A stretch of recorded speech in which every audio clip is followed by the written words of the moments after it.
പ്രധാനമന്ത്രി ഗ്രാമീൺ സഡക് യോജന പദ്ധതി പ്രകാരം എടത്തിരുത്തി പഞ്ചായത്തിലെ ചൂലൂർ മുതൽ വലപ്പാട് ഗ്രാമപഞ്ചായത്തിലെ മുരിയാന്തോട് ബീച്ച് റോഡ് ജംഗ്ഷൻ വരെ പണി പൂർത്തീകരിച്ച റോഡിന്റെ ഉദ്ഘാടനം നടത്തി. മുരിയാന്തോട് ബീച്ച് സെന്ററിൽ വെച്ച് നാട്ടിക MLA CC മുകുന്ദന്റെ അധ്യക്ഷതയിൽ ഓൺലൈനിലായി പെട്രോളിയം പ്രകൃതിവാതക ടൂറിസം വകുപ്പ് കേന്ദ്ര സഹമന്ത്രി സുരേഷ് ഗോപി ഉദ്ഘാടനം ചെയ്തു. ഇതൊക്കെ അങ്ങ് സാധ്യമായി വരുന്നത് വരെ നിങ്ങൾ ആരെയായാലും എന്നെയും വിശ്വസിക്കരുത്.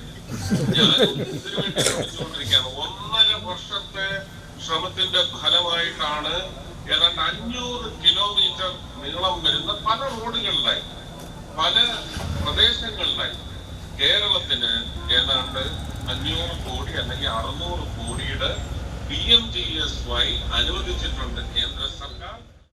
വലപ്പാട് ഗ്രാമപഞ്ചായത്ത് പ്രസിഡന്റ് PK മോഹൻ മാസ്റ്റർ, ജില്ലാ panchayat president Mary Thomas, executive engineer Sara Surya George, Valappad panchayat vice president Geli Shaji, വികസന standing committee chairperson Shajith PS, ക്ഷേമകാര്യ standing committee chairperson Rashmi Shijo, ജനപ്രതിനിധികളായ Shobhana Shanmukhan, PV Anandan, Jisha Sajeesh, Jithin Ram, road committee chairman PB Kannan, Shine Nediyirippil, Abhimanyu എന്നിവർ സംസാരിച്ചു.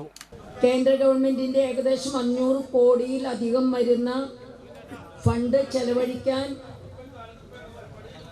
ഈ കേരളത്തിലെ ഗവൺമെൻറ്റിനെ ഏൽപ്പിച്ചിട്ട് IAS ഓഫീസറുടെ ചില തരത്തിലുള്ള ഇടപെടലുകൾ മുഖാന്തരം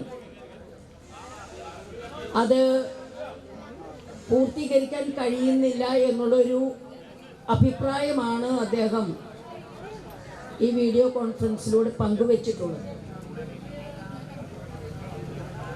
അത്തരത്തിൽ ഒരു വിഷയം ഈ കേരള സമൂഹത്തിൽ ഉണ്ടാകും എന്നുള്ളൊരു പ്രതീക്ഷ നമുക്കൊന്നുമില്ല.